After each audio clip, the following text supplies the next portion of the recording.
Here we go. Demonstration time.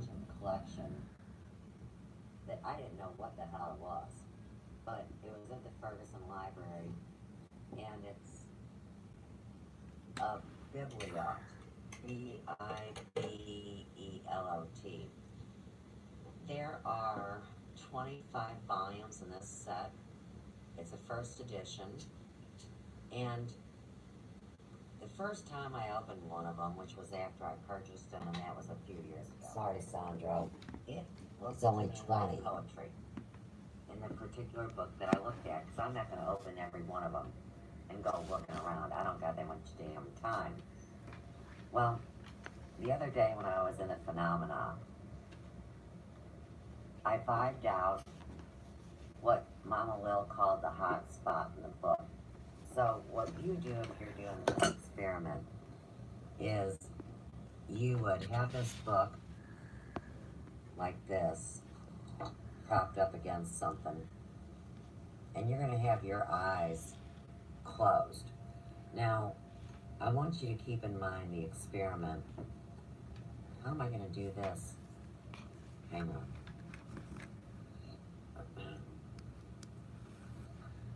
Working on it. Very old books must be careful. Careful. You know, if you're all involved in the real esoteric stuff, and you got somebody like Danny, you know, giving you little bits and pieces and spellcasting on it, what bullshit. But you know how they teach you when you learn about energy to close your eyes, start with your fingers or your hands about this far apart. Move them slowly inward to the center. There will come a place where you'll feel the field. Once you feel the field, then they want you to really play with it, which means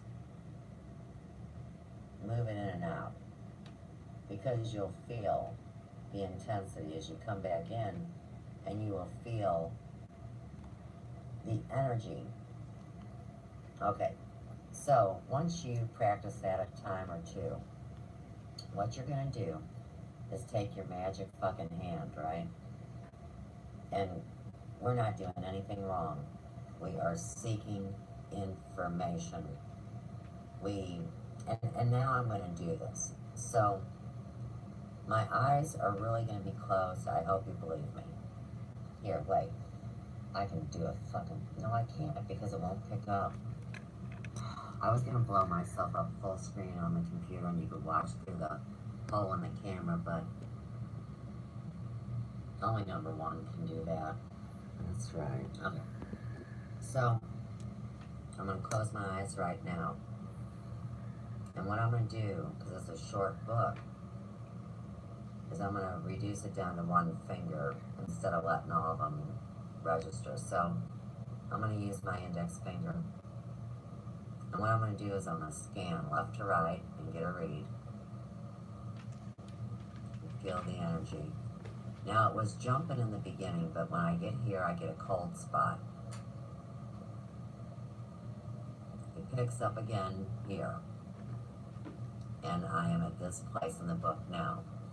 Okay, so we've established what they call your baseline.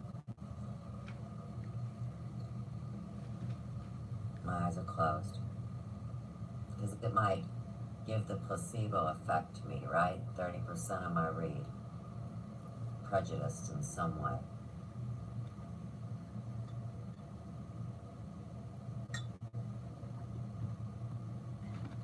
Here it is. This is what I want. Now, my finger is a 1/4 inch thick, obviously. So, the only thing you can do is you can play tarot card and just let it fall. But I don't find that accurate when I'm in a book of this size. So I'm going to line up with the center of my finger and open up the book to this page right here. When you're working with books that are 120 years old, you don't want to bounce around. No. This was printed on the finest quality hemp paper that anybody could ever dream of. And you know what else? Or cloth. Might They be cloth. want us to flood and do this mud flood bullshit. Because if not, you would either plant bamboo, which can be turned into paper and textile, or hemp. And they act like they're doing us a favor. Bamboo, Legalizing possibly. hemp. Fuck it, don't even get you high, man. Who gives a shit? Alright. So, let me turn the camera back around. I can't stand those shots where the camera's pointing at my nose. Piss me off. Alright, where are we? We're in something called quadrocentisteria. What the fuck is that? Well, I don't know. Okay, so if we start on this page, we're already in mid-sentence, right? So we've got to get some kind of concept here. And I'm going to go to this paragraph because it's the first I'm complete... moving around a lot, sorry. First complete thing I can relate to. This is doing it as a live demonstration to prove there are no tricks. Set the book up. This is real alchemy. I gotta balance my arms so somebody doesn't say I got a shaky hand. Yeah, Channer. Where you been? There was a pause. The name of Plato had a strange effect upon the company. You would have said they had suddenly entered a church and had felt all lighter interests sink under the weight of the dim, echoing nave. After a few moments, the poet spoke again in a quieter tone, but his voice had lost none of the unction which had enriched it. Beauty is queen by the virtue of deity, whose image she is. She reigns, lifts up, fires. Let us beware how we tempt deity, lest we perish ourselves. Now, I want to say this next word is action, but it's not. And they used to teach what this meant. I have it in secretarial books. When they combine an A and an E together in a continual flow. The word is A-C-T-A-E-O-N. So I don't think that's action. I think that's a very ancient word. Oh, it is, because it says that A-C-T word died when he, that's a person, gazed unbidden upon the pure body of Artemis. But Artemis herself rayed her splendor upon E-N-D-Y-M-I-O-N, and that one is amongst the immortals. We fall when we rashly confront beauty, but the beauty who comes unawares may nerve our souls to wing to heaven. He ended on a resonant note, and then, still looking out over the valley, sank into a seat. Hey, this sounds like the never-ending story of the two people that you can only call you-know-who. Alright, he sank into his seat. Lorenzo, with a fine humility, got up and kissed his thin hand. Giuliano looked at Simonetta, trying to recall her gaze, but she remained standing in her place, seeing nothing. Hey, Queen over there, they're pulling the same crock of shit. Tag it. Okay. Remained standing in her place, seeing nothing of her companions. Okay, so with that being said, what I'm talking to with about the boys over here is this idea about, oh my God, they love you with everything they got, which is the first part of our discourse. Go back to the proper page. Okay, so we're in the beginning of our discourse. I love you, you have to be squack. Okay.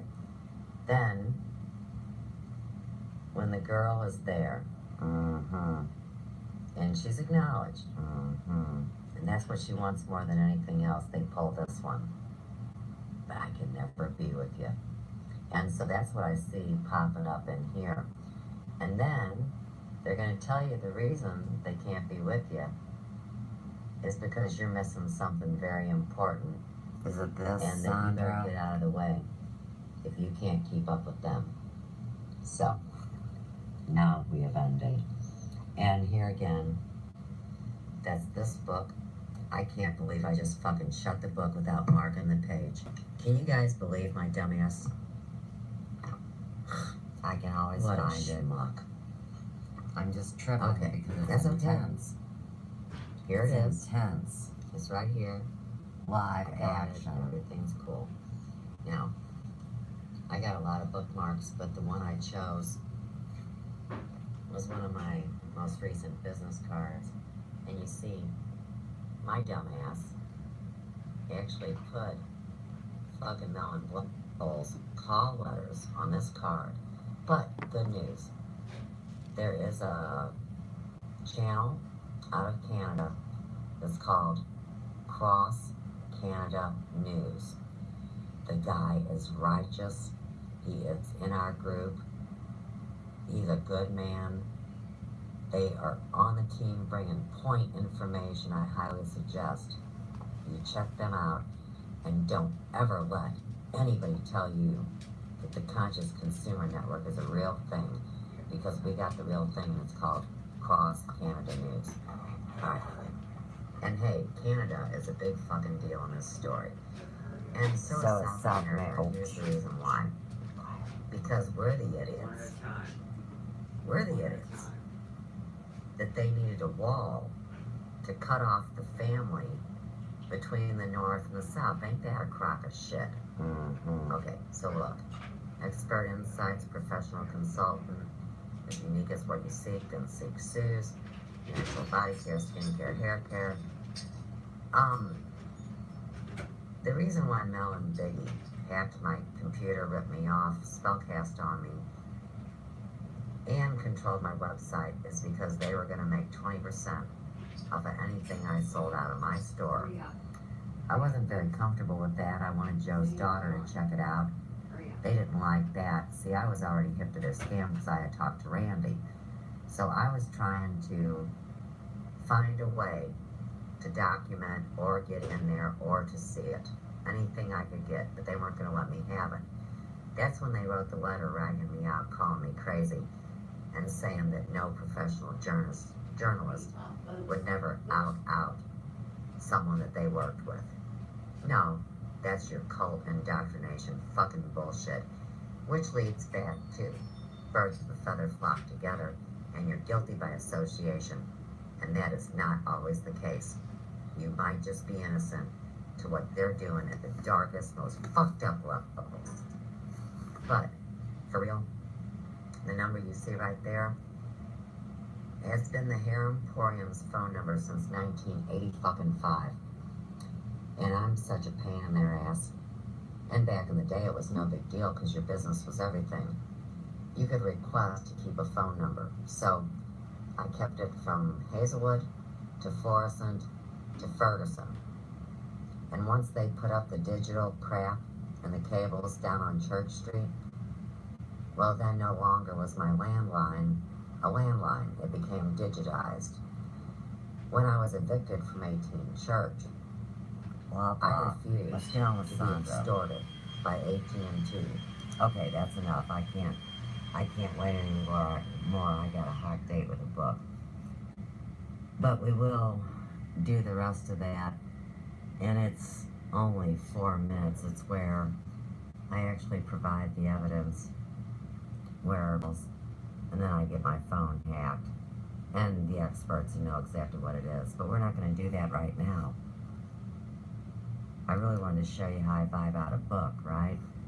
So this is what happened at, say, 4:30 in the morning, this very morning. And now I come to you the next day, which is actually now the 22nd, It is 1:30 a.m. and that's Central Standard Time on the 22nd of January. And we are live through Soulbox on Facebook. Soulbox is like what it sounds, and it's one of my pages. So, anyhow, now it is time for me to sit down, oh Lord, and read this book. Alright, so that was the opening where I had read the first paragraph. And now we're going to jump into the reading of the pages that follow. Keeping myself together, right? What I'm going to do? Sure, I can do that. I'll be right here in this chair, sweetie. And of course, we're picking up where we left off this morning. And then I had to work like a normal person while you're at the casa in the silk robe planning the whole thing. Okay. Now, I can see my device, and I'll keep an eye on it and try not to look at you. Oh, Lord.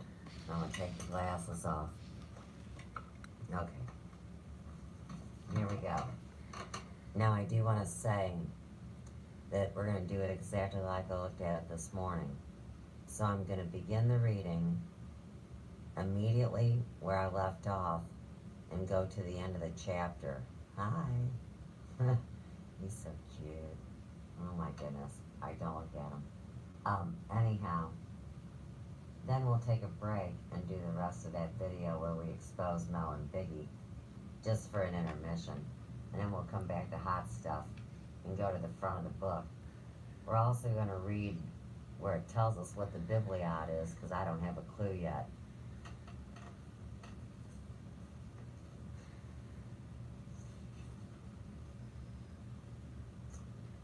We begin on page 132. Right? Yes. Yes, and then she would withdraw herself suddenly and leave them forlorn and dismayed. As for Sandro, he stood where she had left him, peering at her with a mist in his eyes. He seemed to be looking over the hillside, over the city glowing afar off golden purple in the hot air, to Mont Oliveto and the heights, where a line of black cypress stood about a low white building. At one angle of the building was a little turret with a velvet roof of round arches. The tallest cypress just topped the windows. There his eyes seemed to rest. At mass time, Sandro, folded in his shabby green cloak, stepped into the sun on the Ponte Vecchio. The morning mist were rolling back under the heat. He began to see the yellow line of houses stretching along the turbid river on the far side and frowning down upon it with blank, mud-stained faces. Above, through steaming air, the sky showed faintly blue, and a campanile to the right loomed pale and uncertain like a ghost. The sound of innumerable bells floated over the still city. Hardly a soul was abroad. Here and there a couple of dusty peasants were trudging in with baskets of eggs and jars of milk and oil. Bull feeders. A boat passed down to the fishing, and the oar knocked sleepily in the rowlock as she cleared the bridge. And above, on the heights of Mont Oliveto, the tapering forms of cypress were faintly outlined, straight bars in shadow, and the level ridge on a roof ran lightly back into the soft shroud. Sandro could mark these things as he stepped resolutely onto the bridge, crossed it, and went up a narrow street among the sleeping houses. The day held golden promise. It was the day of his life. Meantime, the mist clung to him and nipped him. What had fate in store? What was to be the issue? In the Piazza Santo Spirito, gray and hollow sounding in chilly silence, his own footsteps echoed solemnly as he passed by the door of the great ragged church. Through the heavy darkness within, lights flickered faintly and went. Service was not begun. A drab crew of cripples lounged on the steps, yawning and shivering, and two country girls were strolling to the mass with brown arms round each other's waist. When Sandro's footfall clattered on the stones, they stopped by the door, looking after him, and laughed to see his dull face and muffled figure.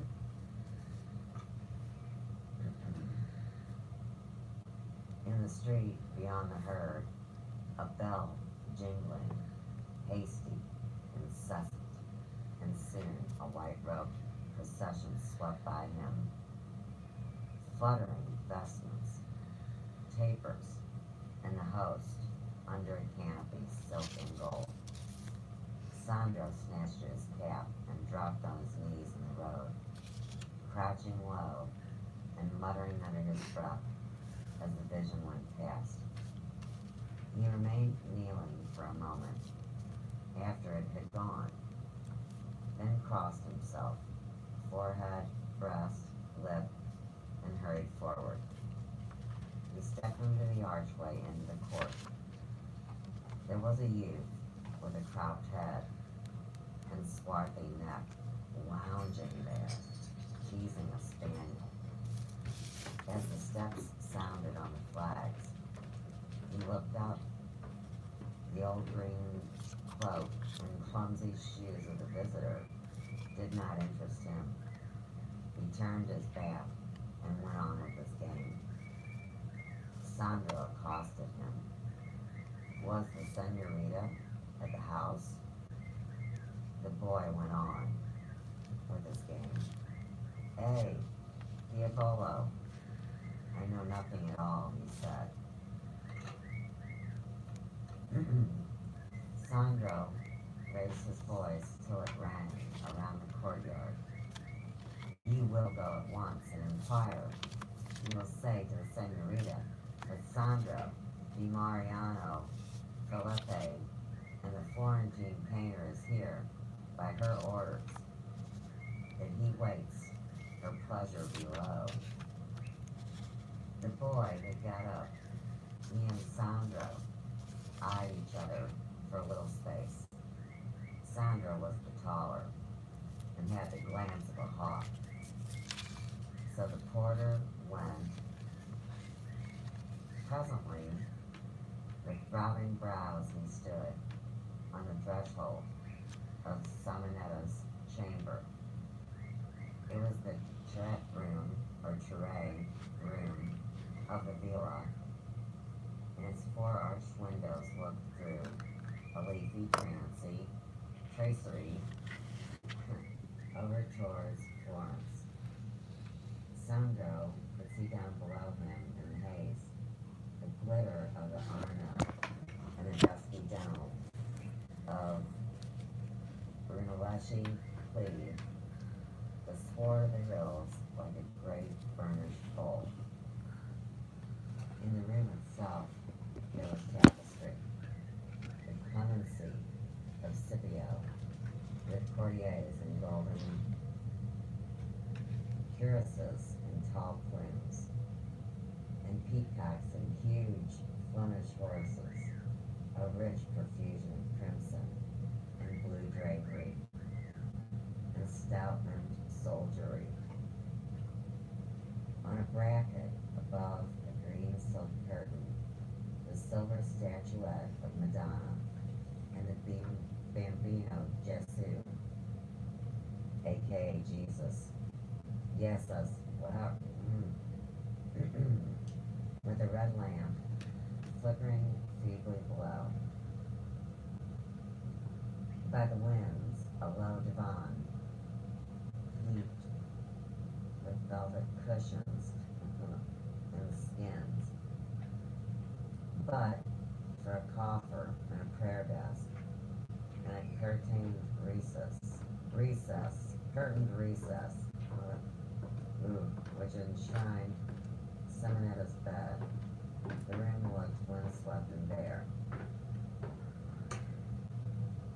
What's he doing? When he entered, Simonetta was standing by the window, leaning her hand against the ledge for support. She was draped from top to toe in a rose-colored mantle which shrouded her head like a nun's wimple, and then fell in heavy folds to the ground. She flushed as he came in, but saluted him with a grave inclination. Neither spoke.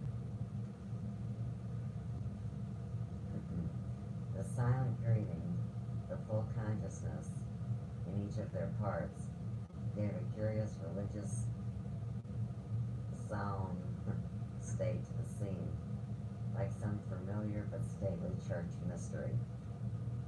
Taggart. Sandro busied himself mechanically with his preparations. He was a lover, and his pulse chaotic, but he had come to paint, and when these were done, on tiptoe as it were, he looked timidly about him round the room, seeking where to pose her. Then he monitored her motioned her with the same reverential, preoccupied air, silent still, to a place under the silver Madonna.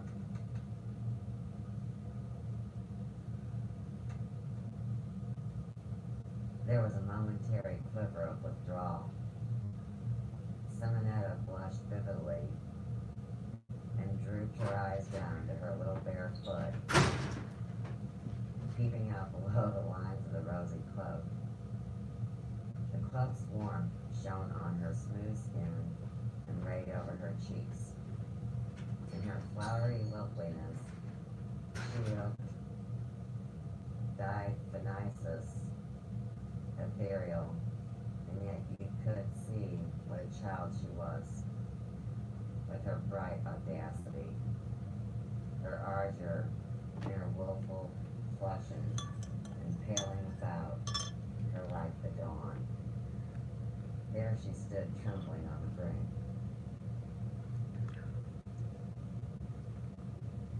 Suddenly, all her waywardness shot into her eyes. She lifted her arms and her cloak fell back like a shard of a young flower.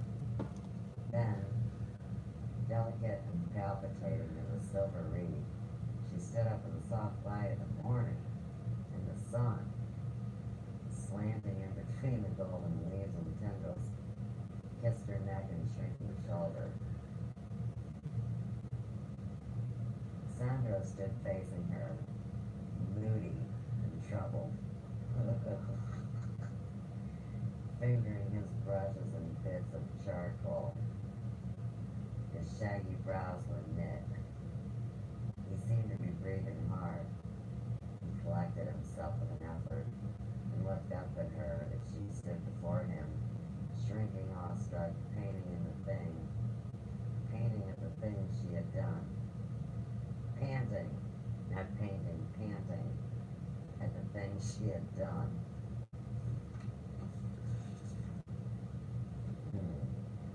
Their eyes met. girl's distress increased. She raised her hand to cover her bosom. Her breath came in short gasps from parted lips, but her wide eyes still looked fixedly into his, with such blank panic that a sudden movement might have really killed her. He saw it all. She bared his mercy. Tears swam and he trembled. Ah, the gracious lady. What divine condescension. What an enviable courtesy. But the artist in him was awakened almost at the same moment.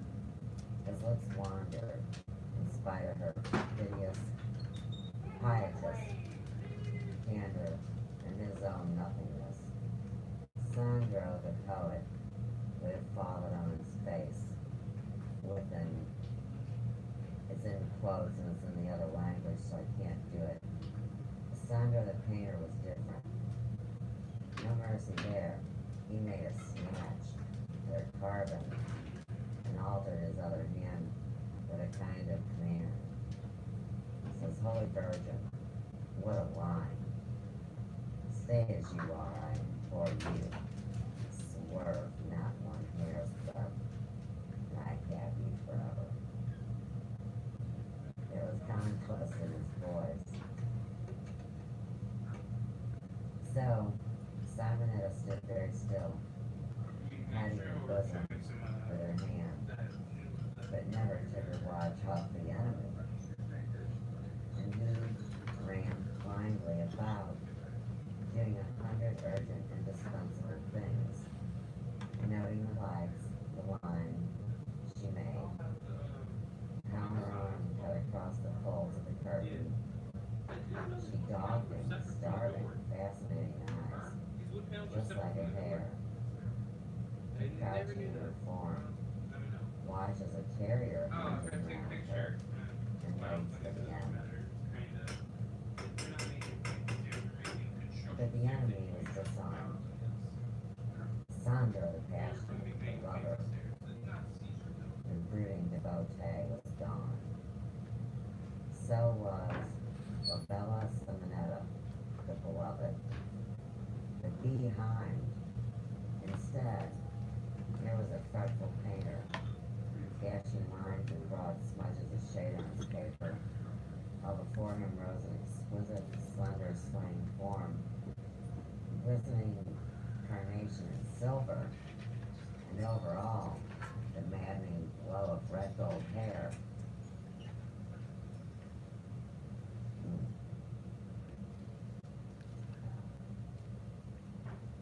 Hang on.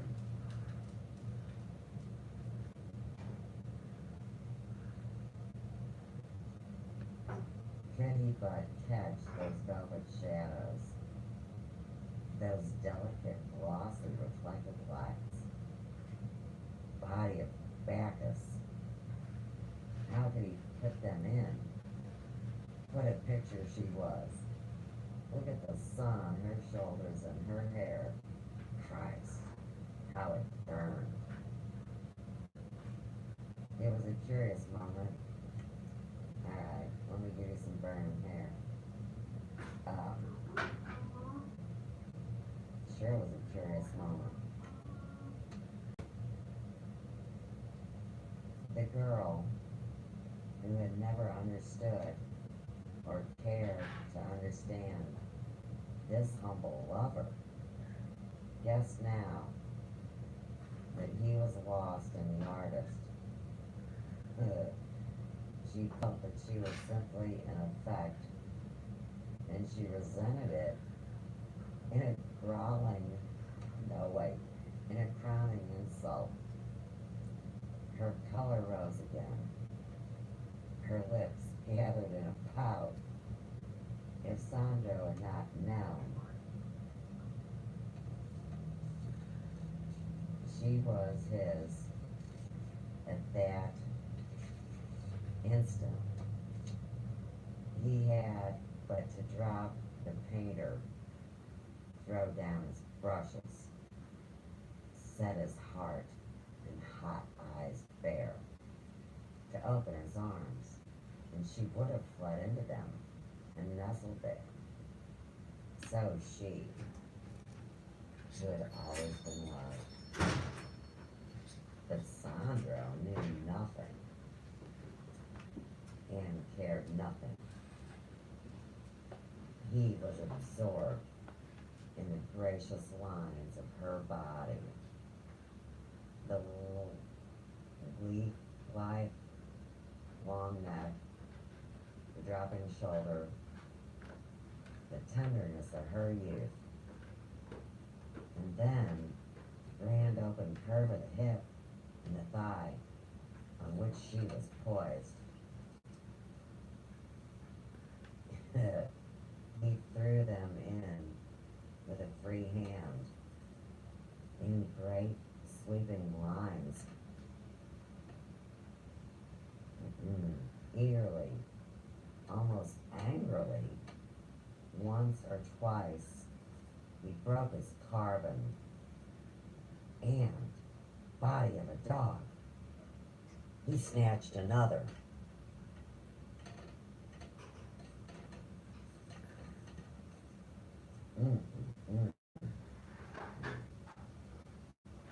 This lasted a few minutes only. Even Simonetta, with all her maiden tremors, she was so hot with the feeling of her wrongs.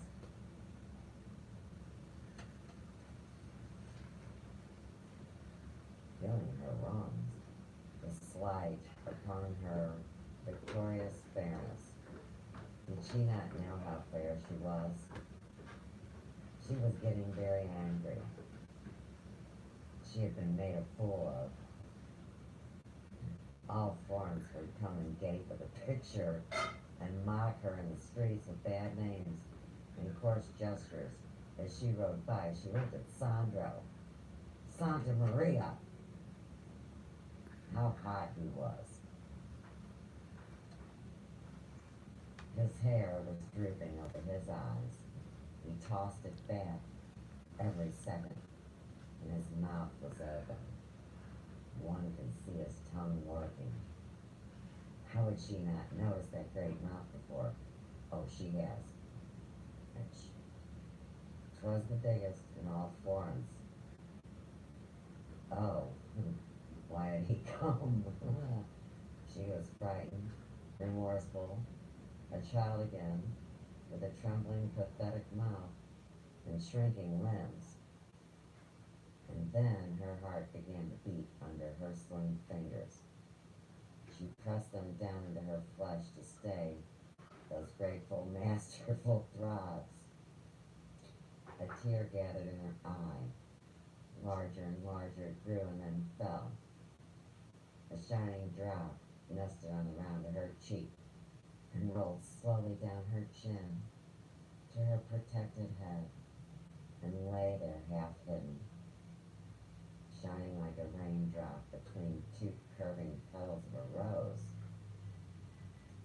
It was just at that moment the painter looked up from his work and shook his brush, bush,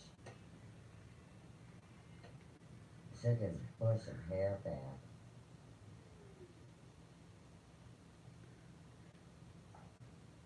Something in his sketch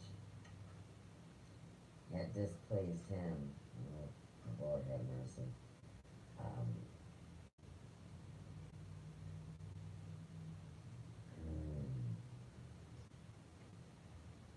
What's wrong?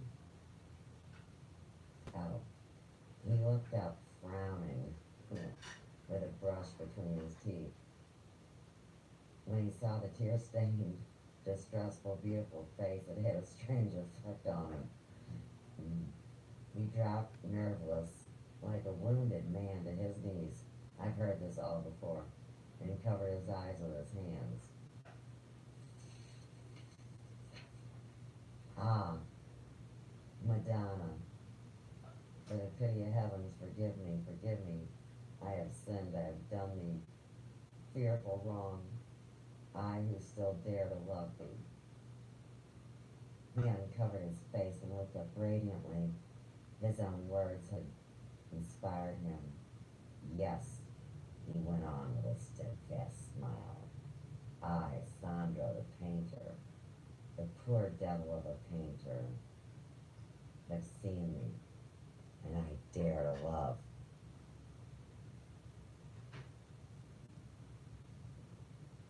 Me too. His triumph was short-lived. Simonetta had grown deadly white. Her eyes burned. She had forgotten herself. She was tall and slender as a lily, and she rose shaking to her height. And she says, Thou presumeth strangely, she said in a slow, still voice. I didn't say that, but she said, Go. Go in peace. I'm saying you need to come home. She was conqueror. In her count of scorn, she was like a young immortal, some cold Victoria Cynthia, whose chastity had been flouted. Sandro was pale too. He said nothing. He did not look at her again.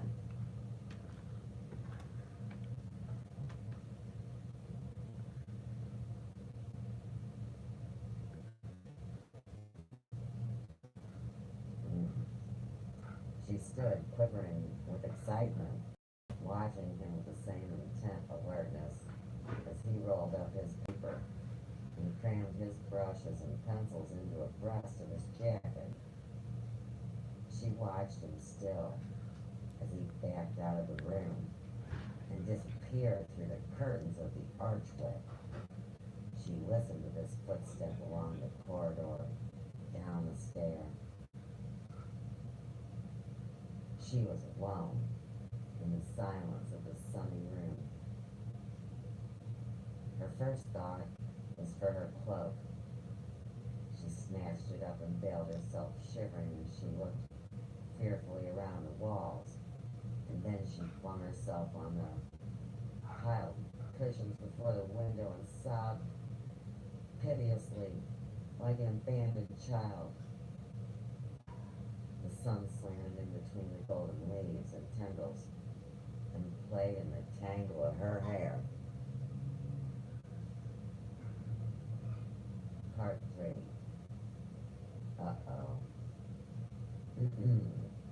I gotta get a drink of tea before we go to part 3, because this is bad. This is where it gets really, really sad.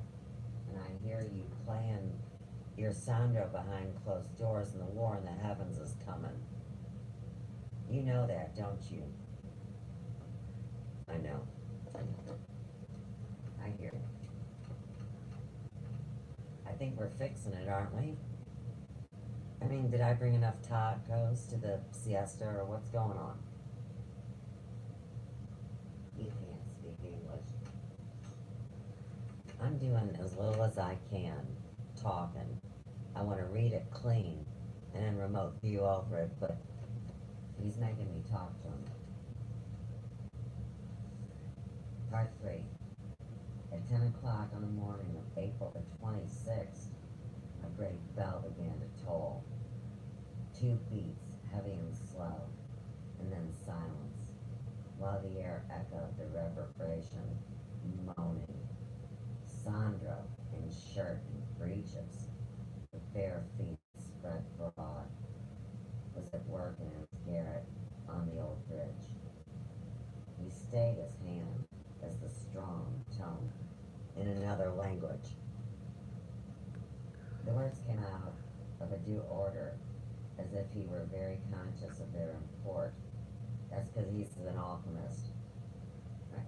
Then he went on, and the great bell went on. 2 beats together, and then silence. It seemed to gather solemnly in a heavier message as he painted. Through the open window, a keen draught of air blew in with dust and scrap of shaving from the lung Arno down below. It circled around his workplace, fluttering the sketches, and rags pinned the walls. He looked out on a big landscape, San Miato, in heavy shade.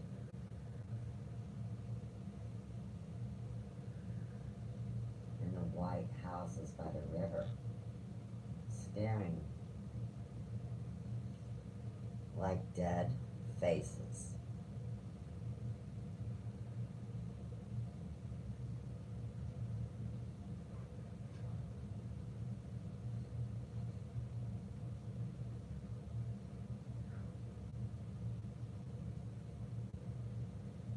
A strong breeze was abroad. It whipped the brown water and raised little curling billows, ragged and white. My nose is running.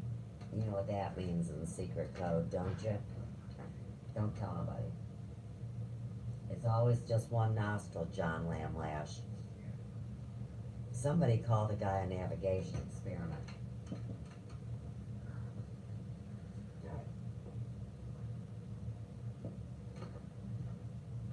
Left nostril.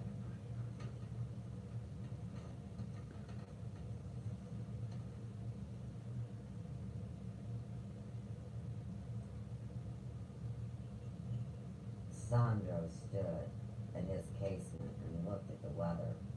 Hey, wait, if I missed anything, he would be upset. Did I tell you Sandro was cold? He was shivering. And the stiffened gale rattled at it fitfully. Once again, it thrust it open, bringing wild work among the litter in the room. He made fast with the rain driving in his face, and above the howling of the squall, he heard the sound of a great bell, steady and unmoved, as if it too full of its message to be put aside, yet it was coming to him, athwart the wind. Sandro stood at the casement and looked at the weather, beating rain and yeasty water. He counted, rather nervously, the pulses between each pair of the bell's deep tones. He was impressionable to circumstances, and the coincidence of storm and passing bell awed him. Either the God of nature suffers of the fabric that the world is breaking. He remembered a scrap of talk wafted towards him as he stood in attendance from some humanist at Lorenzo's table only yesterday. Above the light laughter and snatches of song.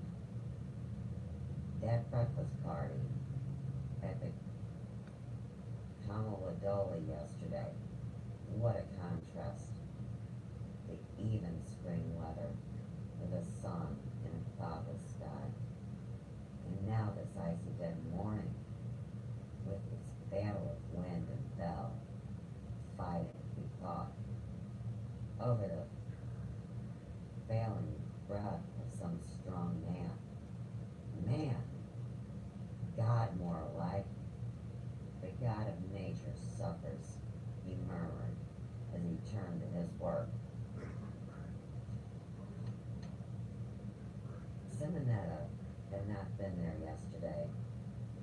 He had not seen her, indeed, since that nameless day when she first transported him with the radiance of her bare beauty, and then struck him down with a level gaze from steel-cold eyes. Are you serious?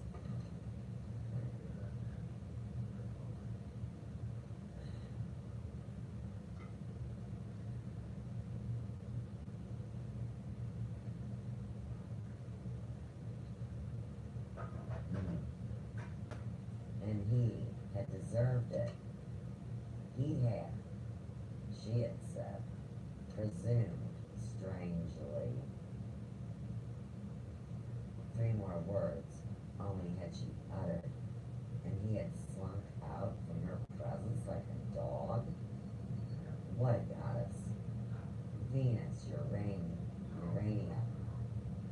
So she, too, might have ravished a worshipper, and he prayed. And after slain him for a careless word, cruel? No, but a goddess. Beauty had no laws. She was above them. Agnolo himself had said it from Plato. Holy Michael, what a blast. Black and desperate weather.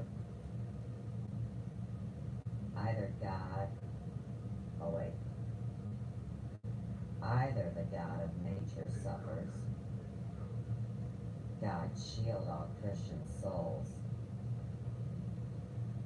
on such a day. One came and told him Simonetta Vespucci was dead. Some fever had torn at her and raced through all her limbs, licking up her life as it passed. No one had known it. It was so swift. But there had just been time to fetch a priest. Fra Matteo, they said, from the Carmine, had shrieved her. 'Twas a bootless task, God knew, for the child had babbled so. Her wits wandered. Look you. And then he had performed the last office. Hey, can you hear me back there? I need to keep an eye on you.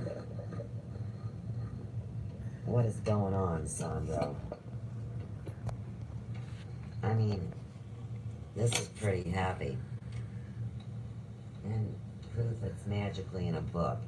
And I knew you were magic. I mean, should we talk about our levitation the other night? No, shh. We'll keep it between us. But unless she told everybody. Oh, wait, somebody was watching, that's right. Because you're the maestro and it's a long story. Okay, I hear you. But at least I can see you better. I won't look at you at the big screen, it's easier. Okay.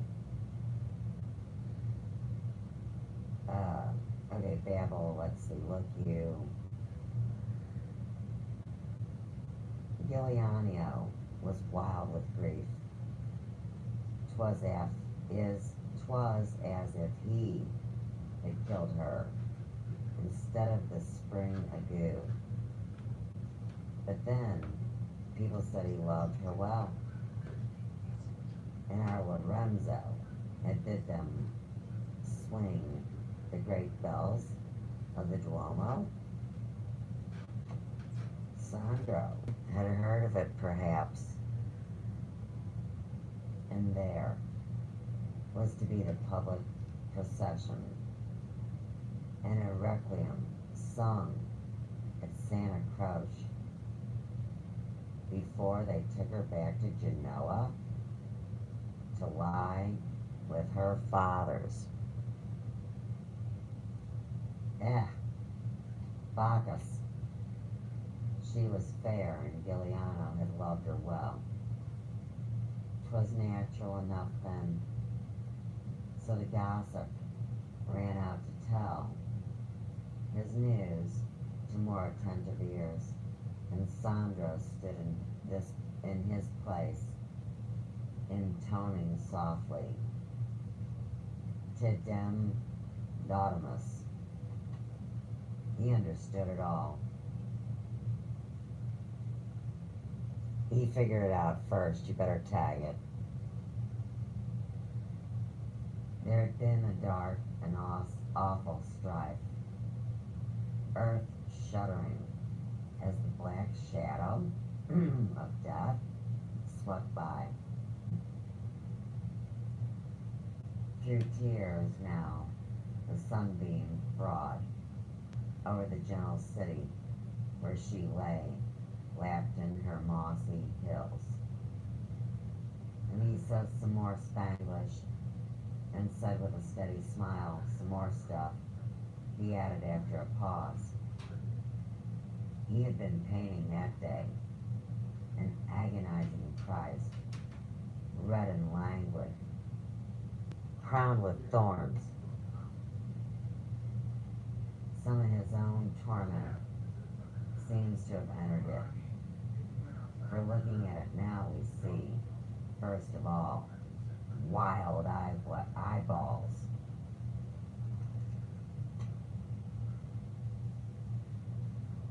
Staring. Wild eyeballs staring. Oh, Lord.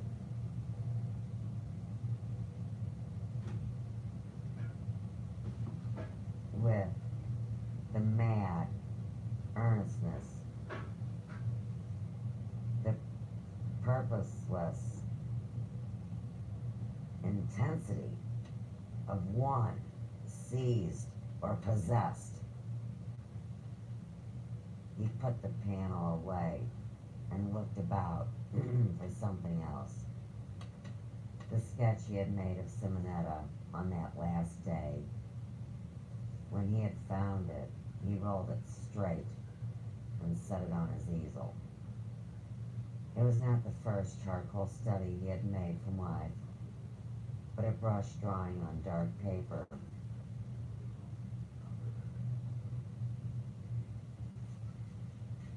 Done in sepia wash and the lights in white lead. He stood looking into it with his hands clasped, about half a braccia high, faint and shadowy in the pale tint he had used. He saw her there, victim rather than goddess, Taggart, standing timidly and wistfully, shrinking rather, veiling herself, maidenlike with her hands and hair, with lips trembling and dewy eyes. She seemed to him now an immortal, who must needs suffer for some great end. Live and suffer and die, live again and suffer and die.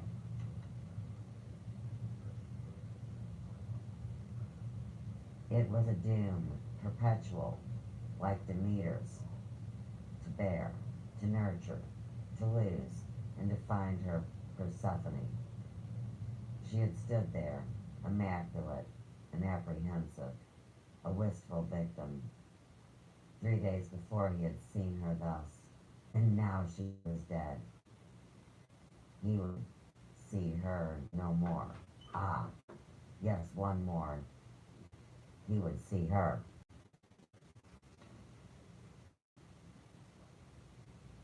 They carried dead Simonetta through the streets of Florence with her pale face uncovered. Oh, Lord. And a crown of myrtle in her hair. People thronging there held their breath or wept to see such still loveliness, and her poor parted lips wore a painted little smile, and her eyelids were pale violet and lay heavy to her cheek, white like a bride, with a nosegay of orange blossom and syringa at her throat. She lay there on her bed, with lightly folded hands, and a strange aloofness and preoccupation. Only her hair burned about her like a molten copper, and a wreath of myrtle leaves ran forward to her brows and left beyond them into a tongue. greatest procession swept forward. Black brothers of misericordia, shrouded in awful gore, the bed or stalked before it with torches. It gluttered and flared subtly in the dancing light of day. They held the pick of Florence, those scowling shrouds. Giuliano and Lorenzo, Pazzi, Tornabuoni, Sederini, or Pucci, and behind, old Catania, battered with storms, walked heavily, swinging his long arms and looking into the day's face as if he would try another fall with death yet. Priests and acolytes, tapers, banners, vestments, and a great silver crucifix. They drifted by, chanting the dirge for Simonetta, and she, as if for a sacrifice, lifted up her silken bed, lay couched like a white flower-edged color of flame.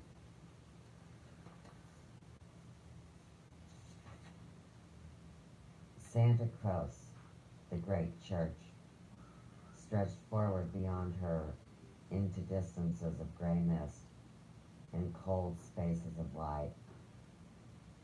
Its bare vastness was damp, like a vault, and she lay in the midst, listless, heavy-lidded, apart with that half-smile, as it seemed, of some secret mirth.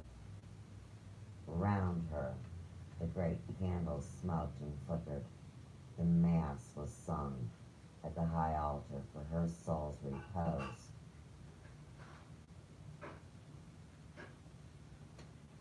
Sandro stood alone, facing the shining altar, but looked fixedly at Simonetta on her couch.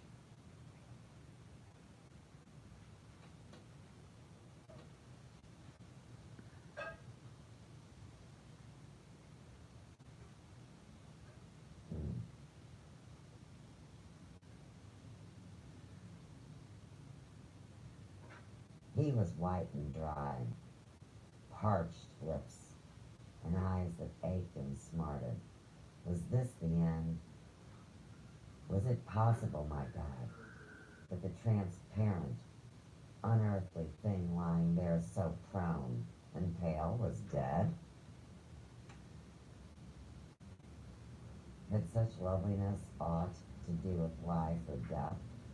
Ah, sweet lady, dear heart, how tired she was, how deadly tired. Hey, look, I've been up with you guys all night since I got online, so don't tell me I'm tired, and now you see what I do every day. I am not tired. From where he stood, he could see her with intolerable anguish, the somber rings around her eyes, and the violet shadows on the lids, her folded hands in the straight, meek line to her feet, and her poor wan face, with its wistful, pitiful little smile was turned, half aside on the delicate throat, as if in the last appeal, leave me now, O Florentines. To my rest. I have given you all I have. Ask no more. I was a young girl. You have killed me with your... Let me be now, let me sleep. Poor child. Sandro was on his knees with his face pressed against the pulpit and tears running through his fingers as he prayed. I'm totally getting it now. This is way beyond your blue suede shoes.